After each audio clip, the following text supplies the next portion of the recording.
Good morning. எல்லாருக்கும் இனிய காலை வணக்கம். இன்னைக்கு நம்ம பேச போகிற விஷயம் ஏதோ ஒரு புக்கில் படித்தது ஆறு இன்டர்நெட்டில் தேடி எடுத்ததோ கிடையாது. தினமும் காலையில் நம்ம கண் முழிக்கிறதுலேருந்து ராத்திரி தூங்க போகிற வரைக்கும் நம்மளை சுற்றி நடக்கிற நம்ம அனுபவிக்கிற நிஜ வாழ்க்கையை பற்றின ஒரு விஷயம். என்னடா அப்படின்னு யோசிக்கிறீங்க தானே? ஆரோக்கியம், அதாவது ஃபிட்னஸ், அதாவது ஹெல்த் அண்ட் ஃபிட்னஸ். இந்த வார்த்தை கேட்டோன்னே உங்கள் மைண்டில் என்ன வருது? 6 பேக் வைக்கணுமா, ஜிம்முக்கு போகணுமா, இல்லை காஸ்ட்லியான டயட் ஃபுட்லலாம் சாப்பிட்ணுமா, அப்படி தானே உங்கள் மைண்ட்லாம் யோசிக்குது. ஆனால் நிஜத்தில் ஆரோக்கியன்றது அது கிடையாது. இன்றைக்கி இருக்கிற அவசர உலகத்தில், குறிப்பாக நம்ம சமூகத்தில் ஆரோக்கியன்றது ஒரு விஷயத்தை நம்ம எப்படி பார்க்குறோம், அது நம்ம வாழ்க்கையோட பின்னி பிணைஞ்சிருக்குன்றத கொஞ்சம் ஆழமாக நம்ம பேசி பார்க்கலாமா? ஒரு சின்ன உதாரணம் நான் சொல்கிறேன். நம்மளுடைய எத்தனை பேர் காலையில் அலாரம் அடித்து எழுந்த உடனே என்ன சார், ஓகே அப்பா இன்னைக்கு ஒரு புது நாள், இன்னைக்கு ரொம்ப எனர்ஜெட்டிக்காக எழுந்துட்டோம், அப்படி எவ்வளோ பேர் நம்ம எல்லாரும் யோசிக்கிறோம்? இல்லை, பெரும்பாலான நேரம் என்ன இருக்கு? ஐயோ டைம் ஆயிடுச்சா, ஆஃபீஸ்க்கு டைம் ஆகிடுமே, சமைக்கணுமே, குழந்தைங்களை ஸ்கூலுக்கு அனுப்பணுமே, அப்படின்னு ஒரு டென்ஷன், ஒரு பதட்டத்தோடு தான் நம்ம நாளை ஸ்டார்ட் பண்ணுறோம் இல்லையா? இந்த ஓட்ட பந்தயத்தில் முதல்ல நம்ம எதை இழக்கிறோம் தெரியுமா? நம்ம உடம்பையும் நம்முடைய மனசையும் தான் இழக்கிறோம்.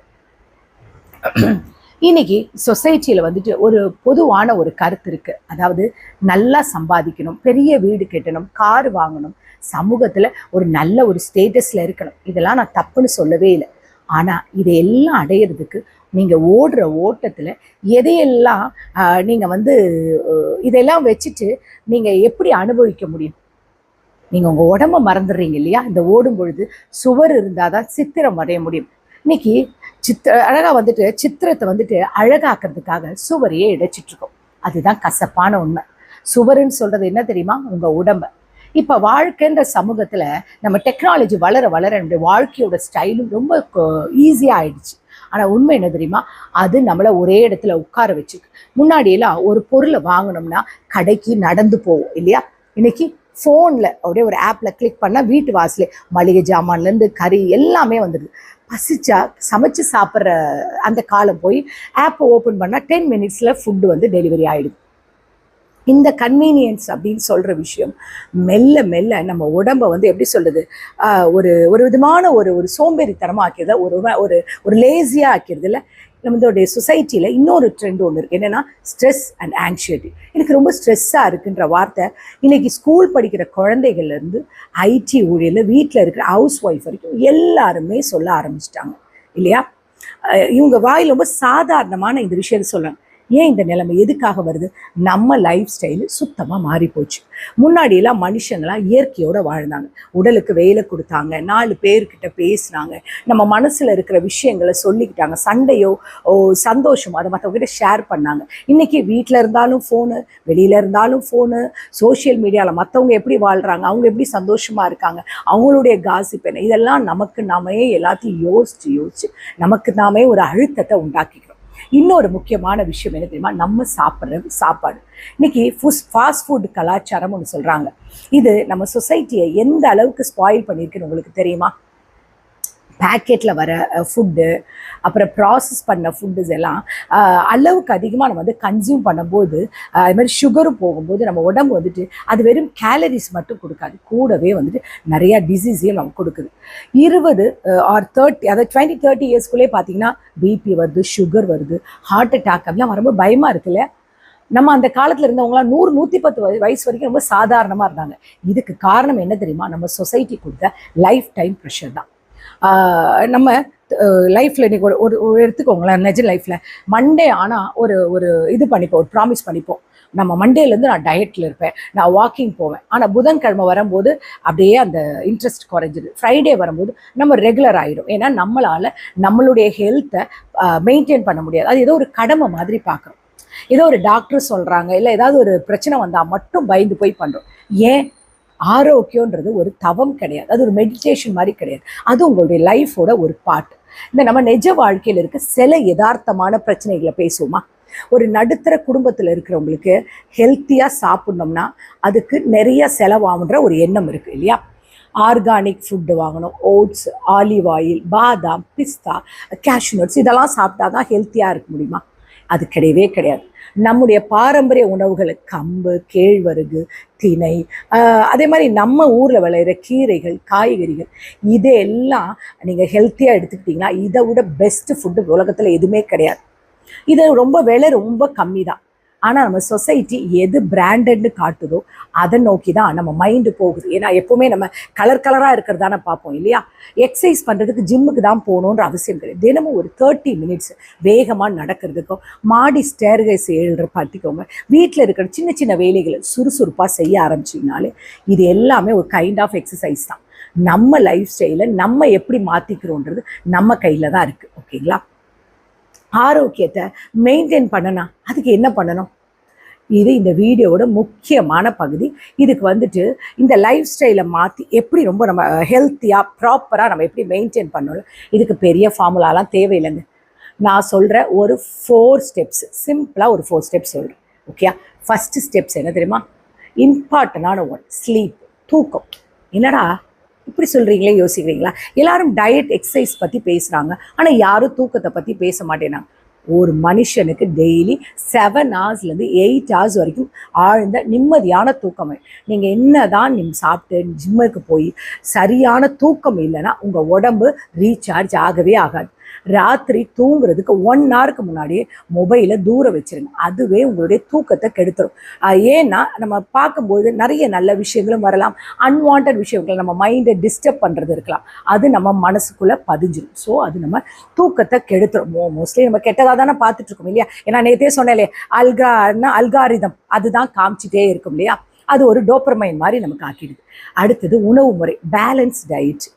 உணவை வந்து ஸ்கிப் பண்ணாதீங்க, எஸ்பெஷலி பிரேக்ஃபாஸ்ட். என்ன அவசரமாக இருந்தாலும் உங்ககிட்ட என்ன இருக்க, ஒரு பழைய கஞ்சியோ ஏதோ ஒன்று காலையில் சாப்பிட்ருங்க. அதே மாதிரி சாப்பிட்ற தட்டில் பாதி அளவு காய்கறிகள், கீரை, அதுக்கப்புறம் ப்ரோட்டீன், அதுக்கப்புறம் கொஞ்சம் கார்போஹைட்ரேட் வச்சுக்கோங்க. கார்போஹைட்ரேட்னா என்னென்னு கேட்குறீங்களா? ரைஸ்.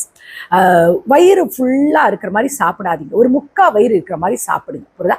பசிச்சா சாப்பிட கற்றுக்கோங்க. 2வது, அதுக்கப்புறம் முக்கியமான விஷயம் என்னென்னா 3வது, ஃபிசிக்கல் ஆக்டிவிட்டீஸ். வாரத்தில் 5 நாளாவது 30 நிமிஷத்துலேருந்து 45 நிமிஷம் வரைக்கும் உங்கள் உடம்புக்கு வேலை கொடுங்க. அது வாக்கிங்காக இருக்கலாம், யோகாவாக இருக்கலாம், இல்லை ஏதாவது உங்களுக்கு பிடிச்ச டான்ஸாக இருக்கலாம். உங்களுக்கு என்ன தோணுதோ அது. வேர்வை நம்ம உடம்புலேருந்து வரணும். அதுக்கு நம்ம உடம்புல இருக்கிற அனாவசியமான அந்த பாக்டீரியாஸ், கிருமிகள் எல்லாம் வெளியே போகணும், தள்ளி விட்டுரும். அதே மாதிரி உங்கள் மனசில் இல்லை நெகட்டிவிட்டியும் தூக்கிடும். அதுக்கடுத்து முக்கியமானது என்ன தெரியுமா? மென்டல் ஹெல்த், மன ஆரோக்கியம். உடம்பு மட்டும் நல்லா இருந்தால் போதாது, மனசும் நல்லா இருக்கணும். தினமும் 10 நிமிஷம் அமைதியாக உட்காந்து தியானம் பண்ணுங்க. இந்த தியானம்னா ஹிந்துஸ் மட்டும்தான் பண்ணணும், இல்லை கிறிஸ்டியன்ஸ் பண்ணக்கூடாது, இல்லை முஸ்லீம்ஸ் பண்ணக்கூடாது, அப்படியெல்லாம் கிடையாதுங்க. உங்கள் பிடிச்ச விஷயங்களை கொஞ்சம் கொஞ்சமாக மாற்றுறதுக்கு கற்றுக்கோங்க. அதுக்கு கொஞ்சம் டைம் ஆகும். இந்த யோகா, மூச்சு பயிற்சி இதெல்லாம் வந்துட்டு பெருசாக ஒன்றுமே பண்ண வேண்டியது. நான் ஒன்று சொல்லட்டுமா? உங்கள் ரூம், சாமி ரூம் இருக்கா? அமைதியாக கண்ணை மூடிட்டு உங்கள் மனசை ஒரு நிலைப்படுத்திக்கோங்க. ஒரு சின்ன ஒரு கேண்டில், உங்கள் சாமிக்கிட்ட விளக்கு வச்சுருக்கீங்களா? அந்த விளக்கை பார்த்துட்டு ஒரு மைண்டை ஒரு சென்டல் பண்ணிவிட்டு அதையே பாருங்கள். உலகத்தில் உங்களை சுற்றி நடக்கிற எல்லா விஷயத்தையும் மறந்துட்டு உங்கள் மனசை சாந்திப்படுத்துங்க. உங்கள் மனசில் உள்ள கோபங்கள், டென்ஷன், பொறாமை என்ன வேணால் இருக்கட்டும், எல்லாத்தையும் குறைச்சிடுங்க. கடைசியாக நான் ஒன்று சொல்லி முடிக்கிறேன். இந்த ஆரோக்கியமான லைஃப் ஸ்டைலில் நம்ம மெயின்டைன் பண்ணும்பொழுது நம்ம சொசைட்டியில் இருக்கிற ஆண்களுக்கும் பெண்களுக்கும் இருக்கிற தனிப்பட்ட ப்ராப்ளம்ஸ் எல்லாமே குணமாகும். இது எப்படி சால்வ் ஆகுன்றது எனக்கு தெரிஞ்ச விஷயத்தில் சொல்கிறேன். இதில் குறைகள் இருந்தால் தயவு செஞ்சு மன்னிச்சுக்கோங்க. முதல்ல பெண்களை பற்றி பேசும். இன்றைக்கி இருக்க பெண்களுக்கு இருக்கிற மிகப்பெரிய பிரச்சனை தெரியுமா? சின்ன பிள்ளைங்களுக்கு கூட பிசிஓடு, தைராய்டு, அதுக்கப்புறம் சொல்லுவாங்க ஹார்மோன் இம்பேலன்ஸ்ன்னு சொல்லுவோம் இல்லையா? இது ரொம்ப புதுசாக இருக்குல்ல. நம்ம காலத்தில் இப்படியெல்லாம் இல்லைல்ல. ஏன்னா ஃபுட்டோட சேஞ்சஸ் அண்ட் மன அழுத்தம். நம்ம இருந்த காலத்தில் நமக்கு மன அழுத்தம்னா என்னன்னு தெரியாது. ஃபுட்டெல்லாம் நம்ம எந்த ப்ராசஸ் ஃபுட்டு, கண்டெய்னர் ஃபுட்லாம் அதுமாதிரி சாப்பிட்டா கிடையாது. அம்மா அப்பா செஞ்சு கொடுக்குறதா. ஏன்னா நம்மளுடைய லைஃப் ஸ்டைலே சாயந்தரம் ஆனால் போய் விளையாட ஆரம்பிச்சிடும். எல்லாமே நமக்கு டோட்டலாக. ஒரு சிலருக்கு வேணால் அந்த காலத்தில் தைராய்டு இஷ்யூஸ் இருக்குது. ஆனால் இப்போ எல்லா குழந்தைகளுக்கும் காமனாக தைராய்டு இருக்குது. அதே மாதிரி பிசிஓடி இஷ்யூஸும் இருக்குது. பெண்கள் வந்து மோஸ்ட்லி இப்போ இல்லைன்னா குடும்பத்தில் இருக்க எல்லாரையும் கவனிப்பாங்க. அவங்க வீட்டில் அவங்கள கவனிக்கிறத அவங்க மறந்துடுவாங்க.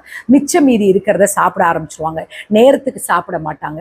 இதெல்லாம் பண்ணும்பொழுது என்ன ஆயிடுது? அவங்களுடைய உடம்பு தேவையில்லாத தொப்பை போடுறது, அவங்களுடைய உடல் வந்து வேறு மாதிரி பாதிக்கப்படுறது. இது அவங்களுக்கு ஹார்மோன் ப்ராப்ளத்தை வந்துட்டு இன்க்ரீஸ் பண்ணி விட்டுரும். ஸோ நீங்கள் என்ன பண்ணணும், உங்கள் வீட்டில் இருக்கிற ஒர்க் எல்லாம் நீங்களே செய்ய ஆரம்பிங்க. பிசிஓடி, தைராய்டு இந்த மாதிரி விஷயங்கள்லாம் மருந்து இல்லாமலே கட்டுக்குள்ளே வரும். அதோட மெயினான சொல்லுங்கள், பெண்களுக்கு மூட் ஸ்விங்குன்னு சொல்லுங்க, தேவையில்லாத கோபம், சோர்வு, ஒரு டயர்ட்னஸ் இதெல்லாம் மறைஞ்சு மனசு கொஞ்சம் அமைதியாகிடும். புரியுதுங்களா? அதனால உங்களுக்கு முடிஞ்ச அளவுக்கு டயட்டை கீப்பப் பண்ணுங்கள். அன்வான்டான ஃபுட்டை அவாய்ட் பண்ணிவிட்டு எக்ஸசைஸ் பண்ணுங்கள். அப்புறம் ஆண்களுக்கு இருக்கிற பெரிய ப்ரெஷர் என்ன?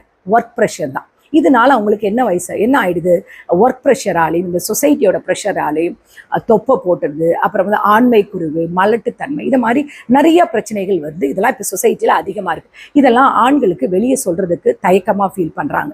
எப்போவுமே ஆண்கள் பாருங்களேன், ஒரு டென்ஷனை மறைக்கிறதுக்காக சிகரெட், ஆல்கஹால் இதிலெல்லாம் போயிட்டு ஒரு தற்காலிக ஒரு ரெமெடியை வந்துட்டு அவங்களுடைய ஹாப்பினஸ் கண்டுபிடிக்கணும்னு நினைக்கிறாங்க. ஆனால் இந்த மாதிரி முறையில் நீங்கள் நிம்மதியை தேடாமல் உங்களுடைய உடம்பை முறையான உடற்பயிற்சி, ஆரோக்கியமான உணவுகளை எடுத்துக்கோங்க. அப்போ உங்கள் உடம்புல டெஸ்ட்ரோஜின் அப்படின்ற ஒன்று சொல்லுங்க, ஒரு ஹார்மோன் வந்து சுரக்க ஆரம்பிக்கும். இதனால் உங்கள் எனர்ஜி லெவல் அதிகமாகும், ஸ்ட்ரெஸ் குறையும், குடும்ப வாழ்க்கையும் உங்களுக்கு சந்தோஷமாக மகிழ்ச்சியாக இருக்கும். கடைசியாக நான் உடனே சொல்லிக்கட்டுமா, ஆரோக்கியன்றது ஏதோ ஒரு நாள் வர்றது கிடையாது. அது நம்ம தினமும் வாழ்கிற வாழ்க்கையை பொறுத்து நம்ம வீட்டில் இருக்க ஆண்கள், பெண்கள் எல்லாரும் சேர்ந்து ஒருத்தருக்கு ஒருத்தர் சப்போர்ட்டிவாக இருந்து ஆரோக்கியமான லைஃப் ஸ்டைலை மாற்றும் பொழுது அந்த குடும்பம் மட்டும் இல்லை, சொசைட்டியும் வந்து ஆரோக்கியமாக மாறும். நீங்கள் என்ன சாப்பிட்றீங்க, நீங்கள் என்ன செய்கிறோம், அதான் உங்கள் குழந்தைகளும் பார்ப்பாங்க. நீங்கள் உங்களை நேசிங்க, உங்கள் உடம்பை நேசிங்க. அதுதான் உங்களுடைய உயிர் வாழ்கிற இடம். நான் எப்பவும் சொல்லுவேன் இல்லையா, உங்கள் உடம்பை ஒரு கோயில் மாதிரி புனிதமாக வச்சுக்கோங்க. தேவையில்லாத குப்பைகள், அழுக்குலாம் போட்டு அதில் சேர்த்து வச்சு உங்களுக்குள்ள ஒரு ப்ரெஷருக்கு எடுத்துடாதீங்க, உங்கள் நிம்மதியை கெடுத்துடாதீங்க. எப்போவுமே ஒரு பீஸ்ஃபுல்னஸை வச்சுக்கோங்க, ஒரு ஹாப்பினஸை வச்சுக்கோங்க. உங்கள் மனசில் இருக்கிற பீஸ்ஃபுல்னஸ், ஹாப்பினஸ் இருந்தால் உங்கள் முகம் அழகாக இருக்கும். நீங்கள் எவ்வளோ காஸ்ட்லி க்ரீம் போட்டாலும் உங்கள் மனசு நல்லா இல்லைன்னா உங்கள் முகத்தில் அது காமிச்சிடும். ஸோ அப்போ என்ன பண்ணணும், மனசை சந்தோஷமாக வச்சுக்கணும், உடம்பை சந்தோஷமாக வச்சுக்கணும். நிறையா தண்ணி குடிங்க, நிறைய உணவு பழக்கத்தை இன்னைக்கு மாற்றுங்க, இந்த இன்னையிலேருந்தே மாற்றுங்க. நல்ல வெஜிடபிள்ஸ் சாப்பிட கற்றுக்கோங்க. உங்களுக்கு பசிக்கிற சமயம் நிறைய ஃப்ரூட்ஸ் வாங்கி சாப்பிட கற்றுக்கோங்க. ஆயில் ஐட்டம்ஸை கட் பண்ணுங்கள். கணவருக்கும் நல்ல உணவுகளை கொடுங்க. ஃபாரின்லலாம் பார்த்தீங்களா, எவ்வளவு வயசான ஆண்கள் கூட எவ்வளோ சுறுசுறுப்பாங்க இருக்காங்க பார்த்தீங்களா. இயற்கையான உணவுகளை சாப்பிட கற்றுக்கோங்க. இயற்கையான உணவு தானியங்களை சாப்பிட கற்றுக்கோங்க. அதெல்லாம் யோசிப்பீங்க, இதெல்லாம் ஆடு மாடு சாப்பிட்றதான, நாங்கள் என்ன சாப்பிட்றது கிடையாதுங்க. இதெல்லாம் வந்து உடம்புக்கு பலவிதமான சத்துக்களை கொடுக்குது. நீங்கள் என்னதான் வெளியில் வந்து இந்த பேக்கேஜ் ஃபுட் இதெல்லாம் சாப்பிட்டா கூட அதில் ஏதாவது ஒரு விதத்தில் அதில் ஒரு இன்க்ரீடியன்ஸ் இருக்கும், அது நம்ம உடம்புக்கு ஒத்துக்காது. ஸோ அதனால வீட்டில் செஞ்சு சாப்பிட்றத கற்றுக்கோங்க, உடம்பை பார்த்துக்கோங்க. உடம்பு தான் நான் மறுபடியும் சொல்கிறேன், உங்களுக்கு கோயில் மாதிரி. உங்கள் ஆரோக்கியம் தான் உங்கள் குடும்பத்தை பாதுகாக்கும். நீங்கள் நல்லா இருந்தால் தானே உங்கள் குடும்பம் நல்லா இருக்க முடியும். ஸோ இன்னையிலேருந்தே ஸ்டார்ட் பண்ணுங்கள். தேவையில்லாத குப்பைகள், தேவையில்லாத சிந்தனைகள் எல்லாத்தையும் தூக்கி போட்டு மனசை ஒருநிலைப்படுத்திட்டு சந்தோஷமாக இருங்க. நல்ல விஷயங்களை பாருங்கள், நல்ல விஷயங்களை கேளுங்க, நல்ல விஷயங்களை பேசுங்க. முடிஞ்சால் எல்லாருக்கும் நல்லது செய்யும். ஓகேங்களா? இந்த நாள் உங்களுக்கு இனிய நாளாக இருக்கணும் கடவுளை வேண்டிக்கிறேன். Take care, bye, love you all.